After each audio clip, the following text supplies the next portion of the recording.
ನಾವಿವತ್ತು ರಾಯರ ಮಠಕ್ಕೆ ಹೋಗ್ತಾ ಇದೀವಿ. ಪೂಜ್ಯಾಯ ರಾಘವೇಂದ್ರಾಯ ಸತ್ಯಧರ್ಮ ರತಾಯ ಚ ಭಜತಾಂ ಕಲ್ಪವೃಕ್ಷಾಯ ನಮತಾಂ ಕಾಮಧೇನುವೇ. ರಾಯರ ಪಾದಕ್ಕೆ ನಮಸ್ಕರಿಸುತ್ತಾ hi hello welcome back to my channel. Hi friends, ಎಲ್ಲರೂ ಹೇಗಿದ್ದೀರಾ? ಐ ಹೋಪ್ ಎಲ್ಲರೂ ಚೆನ್ನಾಗಿದ್ದೀರಾ ಅನ್ಕೊಂತೀನಿ. ನಾನು ಚೆನ್ನಾಗಿದ್ದೀನಿ. ಏನಪ್ಪಾ ಅಂತಂದ್ರೆ ಅಮಾವಾಸ್ಯೆ ಇತ್ತಲ್ವಾ, ಗುರುವಾರ ಇತ್ತಲ್ವಾ, ಹಾಗಾಗಿ ನಾವು ರಾಯರ ಮಠಕ್ಕೆ ಹೋಗ್ಬೇಕು ಅಂತ ಹೊರಟ್ವಿ. ಆದ್ರೆ ಅವತ್ತೇ ಅಮಾವಾಸ್ಯೆನೂ ಇತ್ತಲ್ವಾ, ಹಾಗಾಗಿ ದೇವರ ಮಠದಲ್ಲಿ ತುಂಬಾ ಅಲಂಕಾರನೂ ಆಗಿತ್ತು. ನಾವು ಹೋದ್ವಿ, ಬೆಳಿಗ್ಗೆ ಹೋಗ್ಬೇಕಿತ್ತು. ಬೈ ಮೀನ್ಸ್ ಬೆಳಿಗ್ಗೆ ಹೋಗಕ್ ಆಗ್ಲಿಲ್ಲ, ಹಾಗಾಗಿ ನಾವು ಸಾಯಂಕಾಲ ಹೋದ್ವಿ. ಸಾಯಂಕಾಲ ಹೋದ್ ನೋಡಿದ್ರೆ ಅಲ್ಲಿ ಸಖತ್ತಾಗಿ ಅರೇಂಜ್ಮೆಂಟ್ಸ್ ಎಲ್ಲ ಇತ್ತು. ಭಗವಂತನಿಗೆ ದೀಪಾರಾಧನೆ ಸಖತ್ ಚೆನ್ನಾಗಿ ವೆರೈಟಿ ದೀಪಾರಾಧನೆ ನಡೀತು. ಯಾಕಂದ್ರೆ ರಾಯರಿಗೆ ಗಂಧದ ಕಡ್ಡಿ ಆಗಲ್ಲ ರಾಯರಿಗೆ, ಹಾಗಾಗಿ ಬರೀ ದೀಪನೇ ಅಂಟಿಸೋದು. ಹಾಗಾಗಿ ಇಲ್ಲಿ ಸುಮಾರು ಹೇಳ್ಬೇಕು ಅಂದ್ರೆ ಒಂದು 8 ರಿಂದ 9 ದೀಪ ಆರತಿ ಬೆಳಗ್ತಾರೆ. ಅದು ವಿಶೇಷತೆ ಅಂತಂದ್ರೆ ನಾನು ಎಲ್ಲೂ ನೋಡಿಲ್ಲ, ಹಾಗಾಗಿ ಹೇಳ್ತಾ ಇದ್ದೀನಿ. ಅದಾದ್ಮೇಲೆ ನಾವು ಬಂದಿದಾದ್ಮೇಲೆ ಗರ್ಭಗುಡಿ ಸುತ್ತ ಪ್ರದಕ್ಷಿಣೆ ಹಾಕಿದ್ವಿ. ಪ್ರದಕ್ಷಿಣೆ ಹಾಕಿದಾದ್ಮೇಲೆ ಸ್ವಲ್ಪ ಹೊತ್ತು ಕೂತ್ಕೊಳ್ಳೋಣ ಅಂತೇಳಿ ಕೂತ್ಕೊಂಡ್ವಿ. ಆದರೆ ರಾಯರ ತೇರ್ ಇತ್ತು ಇವತ್ತು, ಹಾಗಾಗಿ ನಾನು ಏನು ಗೊತ್ತಿರ್ಲಿಲ್ಲ. ಬಟ್ ಅನ್ಎಕ್ಸ್ಪೆಕ್ಟೆಡ್ ಹೋಗಿದ್ದು. ರಾಯರ ತೇರಿತ್ತಲ್ವಾ, ರಾಯರ ಗರ್ಭಗುಡಿ ಸುತ್ತ ತೇರಿಂದ 3 ಪ್ರದಕ್ಷಿಣೆ ಹಾಕ್ಸಿದ್ರು. ಮತ್ತೆ ಅಲ್ಲಿ ದೀಪ ಮಂಗಳಾರತಿ ಎಲ್ಲ ಕೊಟ್ರು. ಹಾಗೆ ಮೂರು ಪ್ರದಕ್ಷಿಣೆ ಹಾಕಿದ್ವಿ. ತದನಂತರ ಪ್ರದಕ್ಷಿಣೆ ಹಾಕಿದ ನಂತರ ಅಲ್ಲೇ ಗರ್ಭಗುಡಿ ನೇರ ಅಲ್ಲಿ ತೇರು ನಿಲ್ಸಿದ್ರು. ರಾಯರಿಗೆ ಪಾತ್ರರಾಗ್ಬೇಕು ಅಂತೇಳಿ ಇಲ್ಲಿ ಎಂತೆಂತ ಒಳ್ಳೊಳ್ಳೆ ಭಕ್ತಿ ಗೀತೆಗಳನ್ನ ಹಾಡ್ತಿದ್ರು ಅಂತಂದ್ರೆ ರಾಯರ್ದು ಕೇಳಿಸ್ಕೊಂಡು ಅಲ್ಲಿ ಕುತ್ಕೊಂಡ್ರೆ ಮನೆಗ್ ಬರಕ್ ಮನ್ಸೇ ಆಗ್ತಿರ್ಲಿಲ್ಲ. ಅಷ್ಟು ಚೆನ್ನಾಗಿರೋ ಸಾಂಗ್ಸ್ ಎಲ್ಲ ಹಾಡುಗಳನ್ನ ಹಾಡ್ತಿದ್ರು. ತೇರ್ ಮೆಲ್ಲಕ್ ನಡೀತಾನೆ. ಹೀಗೆ 3 ಪ್ರದಕ್ಷಿಣೆ ಆದ ನಂತರ ಗರ್ಭಗುಡಿ ನೇರ ಬಂದು ತೇರಲ್ಲಿ ಯಾವ ದೇವರಿದ್ದಾರೆ ಅಂತಂದ್ರೆ ರಾಮ, ಲಕ್ಷ್ಮಣ, ಸೀತಾ, ಹನುಮಂತ ದೇವರಿದ್ದಾರೆ ತೇರಲ್ಲಿ. ನಮ್ಗಂತೂ ನೋಡಕ್ ತುಂಬಾನೇ ಖುಷಿ ಅನ್ನಿಸ್ತು. ನೋಡಿ, ಈಗ ನೇರ ಬಂದ್ ನಿಂತ್ಕೊಂಡ್ರು ತೇರು. ನಿಂತ್ಕೊಂಡಿದ ನಂತರ ಒಳಗಡೆ ಮಂಗಳಾರತಿ ನಡೆಯುತ್ತೆ. ಮಂಗಳಾರತಿ ನಡೆದ್ಬಿಟ್ಟು ಮತ್ತೆ ಇಲ್ಲಿ ಬಂದು ತೇರಲ್ಲಿ ಮಂಗಳಾರತಿ ಮಾಡ್ಕೊಂಡ್ಬಿಟ್ಟು ಮತ್ತೆ ಹೋಗ್ತಾರೆ. ಹೀಗೆ 3 ಸುತ್ತು ಸುತ್ತುತ್ತಾರೆ ಗರ್ಭಗುಡಿ ಸುತ್ತ. ರಾಯರಿಗೆ ಪೂಜೆ ಹೀಗೆ ನಡೀತಾ ಇರುತ್ತೆ. ಹಾಗೆ ಮಹಿಳೆಯರು ಬಂದಿದ್ರಲ್ವಾ, ದೀಪಾರಾಧನೆ, ಬೆಲ್ಲದ ದೀಪಾರಾಧನೆ, ವಿಧವಾದ ದೀಪಾರಾಧನೆಯನ್ನು ಮಹಿಳೆಯರು ಮಾಡಿದ ನಂತರ ಮತ್ತೆ ಇನ್ನೊಂದು ರೌಂಡ್ ತೇರ್ ಹೋಗುತ್ತೆ. ತದನಂತರ ಲಾಸ್ಟ್ಗೆ ಮಂಗಳಾರತಿ ಮಾಡ್ಬೇಕು. ಮಂಗಳಾರತಿ ಮಾಡೋಕ್ಕಿಂತ ಮುಂಚೆ ಎಲ್ಲ ದೀಪ ಹಚ್ಚಬೇಕಿತ್ತು. ಹಾಗಾಗಿ ಇನ್ನೇನು ಅಲ್ಲೇ ತೇರು ಸ್ಟಾಪ್ ಮಾಡಿದ್ರು, ನಿಲ್ಸಿದಾದ್ಮೇಲೆ ಜನಗಳೆಲ್ಲರೂ ಬಂದು ದೀಪದ ಅಲಂಕಾರ, ದೇವರಿಗೆ ಅಲಂಕಾರ, ಮತ್ತೆ ಕೃಷ್ಣ ಸ್ವಾಮಿಯ ಅಲಂಕಾರ ನೋಡಿ, ಎಷ್ಟು ವಿಧವಾಗಿ ಬೆಣ್ಣೆ ಯಾವ ತರ ಎತ್ಕೊಂತಿದ್ರು, ಅದೆಲ್ಲ ಎಷ್ಟು ಚೆನ್ನಾಗಿ ನೀಟಾಗಿ ಬಿಡಿಸಿದ್ರು ಅಂತಂದ್ರೆ ತುಂಬಾ ಚೆನ್ನಾಗಿ ಬಿಡಿಸಿದ್ರು. ಹಾಗೆ ಮಕ್ಕಳ ಮನಸ್ಸಿನಲ್ಲಿ ಏನು ಒಂಚೂರು ಕಲ್ಮಶ ಇಲ್ಲದೆ ಇರೋ ಮನಸ್ಸು ಅಂತಂದ್ರೆ ಈ ಮುಗ್ಧ ಮನಸ್ಸುಗಳು ನೋಡಿ. ಈ ಮಕ್ಕಳಿಗೆ ಅದಕ್ಕೆ ದೇವ್ರಿಗೆ ಹೋಲ್ಸೋದು. ಮಕ್ಕಳು ನೋಡಿ ಎಷ್ಟು ನಿಷ್ಕಲ್ಮಶವಾಗಿ ದೇವ್ರಿಗೆ ಹೋಲ್ಸೋದು ಅಂತ ಹೇಳೋದು.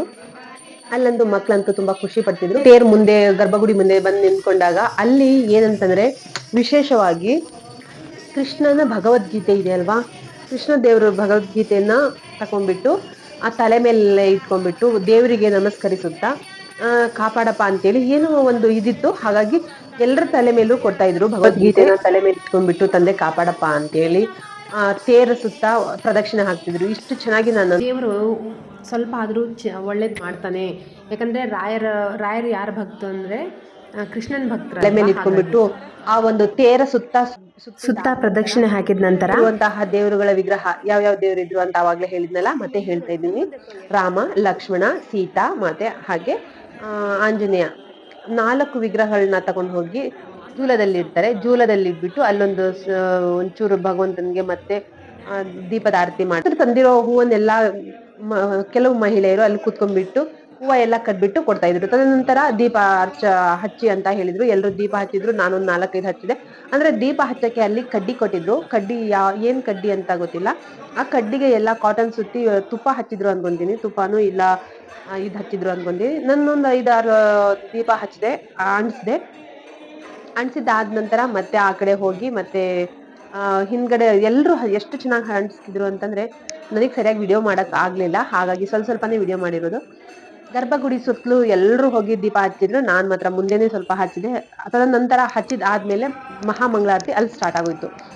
ಮಹಾಮಂಗಳಾರತಿ ಅಂದ್ರೆ ಅಮೇಜಿಂಗ್, ಎಷ್ಟು ನೀಟಾಗಿ ಎಷ್ಟು ಚೆನ್ನಾಗಿ ನಡೆಯುತ್ತೆ ಇಲ್ಲಿ ಮಹಾಮಂಗಳಾರತಿ. ದೀಪ ಹಂಚಿದಾದ ನಂತರ ಎಲ್ಲಾನು ಲಾಸ್ಟ್ಗೆ ಮಹಾಮಂಗಳಾರತಿ ಸ್ಟಾರ್ಟ್ ಆಗುತ್ತೆ. ಈಗ ಇಲ್ಲಿ ನೋಡಿ ಕಡ್ಡಿಗಳು ಎಷ್ಟಿದ್ವು ಗೊತ್ತಾ, ಎಲ್ರಿಗೂ ಒಂದೊಂದು ಕಡ್ಡಿ ಕೊಟ್ಟಿರೋದು, ತುಂಬಾನೇ ಕಡ್ಡಿಗಳಿದ್ವು. ಮತ್ತೆ ನಾವು ಇನ್ನೊಂದು ರೌಂಡ್ ಏನ್ ಮಾಡಿದ್ವಿ ಗೊತ್ತಾ, ಎಲ್ಲೆಲ್ಲೂ ದೀಪ ಸರಿಯಾಗಿ ಅಂಟಿಲ್ವೋ ಅಲ್ಲೆಲ್ಲ ದೀಪ ಮತ್ತೆ ಅಣಿಸಿದ್ವಿ. ಅಣಿಸ್ಬಿಟ್ಟು ನಾವು ಮುಂದೆ ಬಂದ್ವಿ. ನೋಡಿ ಈಗ ಮಹಾಮಂಗಳಾರತಿ ನಡೀತಾ ಇದೆ.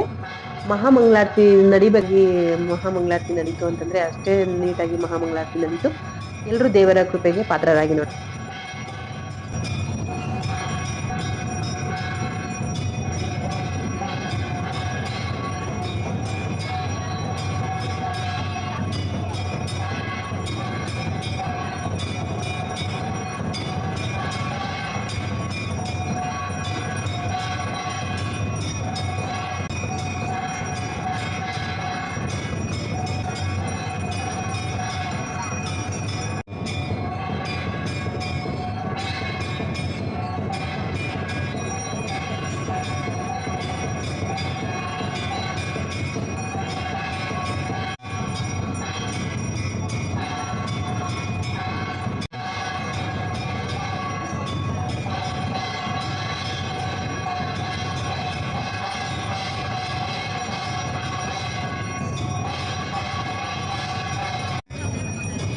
ಹೀಗೆ ಮಹಾಮಂಗಳಾರತಿ ಎಲ್ಲ ಮುಗೀತು.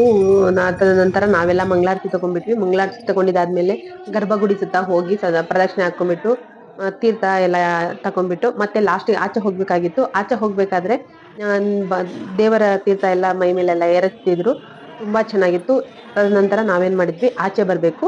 ಆಚೆ ಎಂಟ್ರೆನ್ಸ್ ಅಲ್ಲಿ ಪ್ರಸಾದ ಕೊಡ್ತಿದ್ರು. ಪ್ರಸಾದ ಅಂದ್ರೆ ಎಷ್ಟು ಚೆನ್ನಾಗಿತ್ತು ಗೊತ್ತಾ, ಸಖತ್ತಾಗಿತ್ತು. ಸ್ವಲ್ಪ ಸ್ವಲ್ಪ ಪ್ರಸಾದ ಕೊಟ್ಟರು, ಸೂಪರ್ ಆಗಿತ್ತು ಪ್ರಸಾದ. ನಾವು ಒಂದ್ ಮನೆಗೆ ತಕೊಂಡ್ ಬಂದ್ವಿ. ಹೀಗೆ ನಮ್ಮ ಗುರುವಾರದ ಮಿನಿ ವ್ಲಾಗ್ ಹೀಗಿತ್ತು. ನೀವೆಲ್ಲ ನೋಡಿ ಪೂರ್ತಿ ವಿಡಿಯೋ ನೋಡಿ ತದನಂತರ ಹೇಗಿತ್ತು ಅನ್ನೋದನ್ನ ಕಮೆಂಟ್ ಮಾಡಿ ಹೇಳಿ ಅಂತ ಹೇಳ್ತಾ, ನೆಕ್ಸ್ಟ್ ಮತ್ತೆ ಇನ್ನೊಂದು ವಿಡಿಯೋ ಜೊತೆ ನಾವು ಮತ್ತೆ ಭೇಟಿ ಆಗೋಣ ಅಂತ ಹೇಳ್ತಾ, ಎಲ್ರಿಗೂ ಥ್ಯಾಂಕ್ ಯು ಸೋ ಮಚ್. ನನ್ನ ವಿಡಿಯೋ ನೋಡ್ತಿರೋರು ಯಾರೆಲ್ಲ ನನ್ನ ಚಾನಲ್ಗೆ ಸಬ್ಸ್ಕ್ರೈಬ್ ಆಗಿಲ್ವೋ ಸಬ್ಸ್ಕ್ರೈಬ್ ಆಗಿ ಶೇರ್ ಮಾಡಿ ನಿಮ್ಮ ಫ್ರೆಂಡ್ಸ್ಗೆಲ್ಲ, ಹಾಗೆ ಬೆಲ್ಲೈಕನ್ನ ತಪ್ಪದೆ ಕ್ಲಿಕ್ ಮಾಡಿ ಅಂತ ಹೇಳ್ತಾ, ಮತ್ತೆ ಇನ್ನೊಂದು ವ್ಲಾಗ್ ಜೊತೆ ಭೇಟಿ ಆಗೋಣ. Thank you.